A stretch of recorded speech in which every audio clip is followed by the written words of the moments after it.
With every video at Inspiring Optimism, we try to bring some inspiration for you. If you remember Megha's video, she started her business with just 3,500 rupees per month, and now she's earning more than 1.5 lakhs per month. Isn't that inspirational? If you remember Nikhil's video, he started his business with just 11,000 rupees, that too without any showroom. And now his company generates around 2 to 3 crores per year. Inspiration can come from anywhere. If you remember Anshul's video, she started her online e-greeting business on Instagram during lockdown and she got customers across the globe. If you remember Hemant's video, his transformation from 100 kgs to 66 kgs is remarkable. He was titled as Iron Man of Goa. Isn't that motivational? What we want to say is, if they can do, why can't you? Even today's video, Snehil, he is doing a revolutionary job in making students learn about Jainism. Sharing knowledge, spreading knowledge across all these students is a tremendous job he's doing. At a very young age, he was not at all inclined to study, but with one single complaint, he picked up and he learned everything about Jainism so that he can teach to other students in just 6 months or less than that. Watch his inspiring videos and all upcoming videos only on Inspiring Optimism.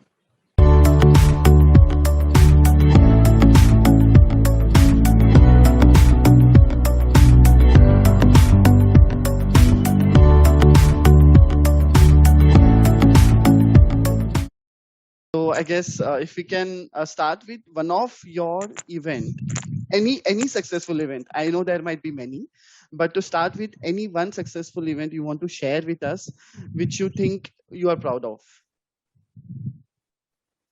या जैसे आपने बताया there are like many to share but the best one of it जो मुझे सबसे ज्यादा I mean proud feel हुआ, I was at Ahmedabad and वहां पर सडनली मुझे पता चला कि मेरे गुरुदेव वहां पर है. तो बस अब पता चला कि गुरुदेव वहां है तो चल लिए. गुरुदेव से मिला, वंदन किए एंड जस्ट साहिब जी का उसी पीरियड के आसपास में बाईपास का ऑपरेशन हुआ था. सो ही वाज लाइक वैसे जहर में बैठते हैं लेकिन ऑपरेशन हुआ था इसीलिए सेफ्टी के या हेल्थ इश्यूज के हिसाब से एक स्पेशल रूम के अंदर बैठे हुए थे साहब. शाम के टाइम पे जनरली सभी साधु साध्वी जी भगवान जितने होते हैं साधु भगवान साथ वाले सब सामूहिक वंदन, सामूहिक गुरु वंदन करते हैं. तो उस टाइम पे साहब बाहर आए. Like I was talking with him in the room but वंदन का टाइम हुआ इसलिए साहब बाहर आए तो मैं भी उठ के उनके साथ बाहर आया. अब सब साधु भगवान जब वंदन करने आ रहे हैं, लगभग 25-30 साधु भगवान थे, तो मैं थोड़ा सा पीछे हट गया कि अब सब साधु भगवंत आ गए तो अपन कहाँ आगे रुकेंगे. सो मैं पीछे चला गया. सभी ने वंदन किया, वंदन हो गया.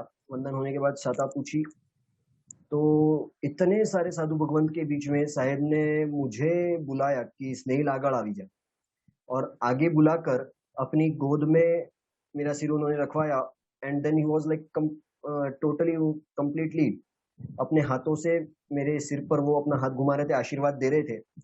एंड सभी साधु भगवंतों को उन्होंने कहा कि ये देखो ये स्नेहिल कम्म पैड़ी पढ़कर आया है, साधु साध्वी जी भगवंत को कम्म पैड़ी पढ़ा रहा है.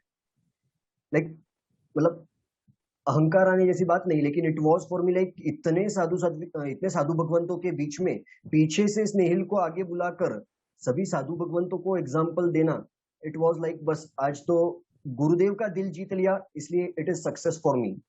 ना कि मुझे आता है या मुझे बुलाया इसलिए, लेकिन गुरुदेव के हृदय में, गुरुदेव के दिल में मुझे स्थान मिल गया कि इतने साधु साध्वी भगवान के बीच में मुझे आगे बुलाया. So that was like success for me, most proud moment. Correct. So I guess मुझे लगता है कि हर एक के लाइफ में गुरु होना बहुत जरूरी है, और आई गेस Yes. आपका इंस्पिरेशन भी क्या आपके गुरु है, फॉर श्योर, है ना? तो Yes.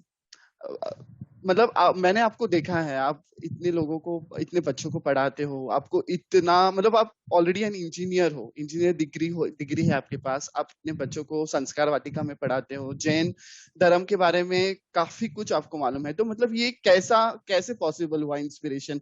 How could you manage your studies and all your religious activities together? देखिए, वो कहावत है कि जहाँ चाह है वहां राह है। So where there is a will there is a way. मतलब जब अपने अंतर में ही, मन के अंदर जब ठान लिया हो कि मुझे ये चीज करके ही रहना है, तो फिर no obstacle in the world can stop you from attaining it और अचीविंग इट। सो बस ऐसा ही कुछ था। एक इंसिडेंट ऐसा हुआ था कि जब मैं 7th स्टैंडर्ड में था और मम्मी घर से धक्के मार के भेजती थी, पर्यूषण आए कि भाई पौषद करना है, एक तो कर सीख। सो मैं गया, पापा के साथ गया था पूछने एज यूजुअल कि पौषद करना है तो क्या क्या लेके आना होता है वगैरह वगैरह, क्योंकि छोटे थे, भूल जाते थे, हर बार करते थे लेकिन भूल जाते थे क्या लाना है, तो वो लिस्ट हमेशा बनाने की एक दिन पहले जाके कि हमारे साथ क्या लेके आने का है, कितने बजे आने का है। सो वो हुआ, 6-7 दिन पौषद किए पर्यूषण में, 8 दिन पूरे नहीं हो सके। लास्ट में उस टाइम मुझे ज्यादा कुछ नहीं आता था, आई वॉज इन 7th। पौषद पार के जब घर जा रहा था तब पापा लेने आए थे। साहिब जी ने पापा से कहा यार इसको कुछ आप पाठशाला वाठशाला भेजते नहीं, कुछ नहीं, बेसिक बेसिक जो सूत्र है चैत्य वंदन वगैरह वगैरह वो भी इसको नहीं आते। इतना बड़ा हो गया 7th में, मतलब इतना बड़ा हो गया 7th यानी लगभग 13-14 की एज। करेक्ट। सो 12-13 की एज। सो इतना बड़ा हो गया, इसको परमात्मा के चैत्य वंदन करने भी नहीं आता है। सो वो बात थोड़ी सी एक अंदर लग गई कि यार पापा के पास इस तरह से कंप्लेन, और वो भी साहिब जी के पास से, इसको कुछ भी नहीं आता। तो वो एक अंदर में ठान लिया and then I started my learning. Next day पाचम के दिन यानी पारणा होता है, संवत्सरी के नेक्स्ट दिन छुट्टी होता है पाठशाला को। उसके बाद छठ से, उस दिन से जो पाठशाला ज्वाइन की कंटिन्यूअस, चौमासा खत्म होने से पहले 5 परिक्रमण कंप्लीट हो गए। वाओ। सो बस ये जो था वो एक पॉइंट, यानी हर एक के आपको लाइफ में पुश ऐसा मिला, एक एक पॉइंट आता पुश है। मिल गया, यस। या एंड हर एक के लाइफ में ऐसा एक पॉइंट, ऐसा एक पुश आता है, और एक बार नहीं, मैं तो कहूंगा बार बार आता है, टू अवेकन अस।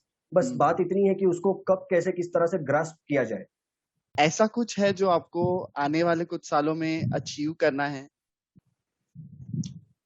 मन के अंदर एक भावना थी, एक गुरु भगवान से मिले थे तब उनसे चर्चा हुई तो वो कुछ अलग लगे, उनकी थिंकिंग मुझे ज्यादा पसंद आई, पूज्य नररत्न सुरीश्वर जी महाराजा की। अनुष्ठान वगैरह जो है या बड़े बड़े प्रोग्राम्स वगैरह इवेंट्स वगैरह तो सब करवाते हैं, हमारे मन में एक ही इच्छा है कि यहाँ से ऊपर जाए, यानी ये यहाँ से हमारा कालधर्म हो उससे पहले कम से कम 1 लाख श्रावक तैयार करने हैं। बस वो चीज मन में इतनी बैठ गई कि चलो जिंदगी में और आगे कितना बढ़ सके या क्या हासिल कर सके पता नहीं, लेकिन जितना मिला है उसके बलबूते पर, कि भाई जितना मिला है, जितना हो सके उतना और लोगों को उसको बांट सकूं मैं, और इस शासन मिला है तो शासन से जोड़ सकूं। कुछ हमारे जैसे युवाओं के लिए और बच्चों के लिए स्पेशली कुछ मैसेज देना चाहोगे? मैसेज तो देखो, आज दिन तक हमने शायद बहुत बार बहुत कुछ सुना होगा, बहुत लोगों से इंस्पिरेशंस लिए होंगे। बस जैसे मैंने वो कहा कि हर एक की लाइफ में ऐसा वो एक पॉइंट आता है, ऐसा एक पुश आता है, बस उस पुश को कैचअप करना, ग्रास्प कर लेना। और दूसरा कि जो हमें मिला है ये, इसकी वैल्यू हमें नहीं है। शायद एक एग्जाम्पल देकर मैं समझा सकूं कि जो ये जैन धर्म हमें मिला है उसकी खासियत क्या है, and why not to waste it, and why to grasp this opportunity. दुनिया में ऐसा कोई धर्म नहीं है, दुनिया में ऐसा कोई धर्म नहीं है जहां पर भगवान ने अपने भक्तों के लिए, जहां पर भगवान ने अपने भक्तों के लिए उपवास किए होंगे। हर धर्म के अंदर या हर एक जगह पर जहां कहीं पर भी देखोगे, हर जगह पर जो भक्त होता है वो अपने भगवान को खुश करने के लिए उपवास करता है। लेकिन हम हमारे सिर्फ जो अंतिम तीर्थंकर है महावीर स्वामी भगवान, उनका जीवन देख ले तो पूर्व के तीसरे भव में नंदन राजर्षि के भव से उन्होंने जो साधना शुरू की, खुद के लिए नहीं लेकिन दुनिया को तारने के लिए, उन्होंने 11,80,645 मासक श्रवण किए, यानी 11 लाख से ज्यादा मासक श्रवण किए। For who? For us.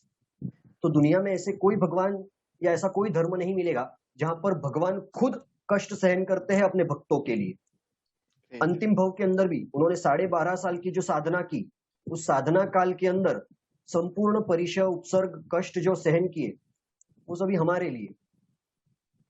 सो बस इसी एग्जाम्पल को या इसी बात को ध्यान में रखते हुए, जो हमें मिला है वो बहुत यूनिक है, प्रेशियस है, तो उसकी वैल्यू हम करना सीखे और इस अपॉर्चुनिटी को जो हमें मिली है उसको हम टू द फुलेस्ट ग्रैब कर ले।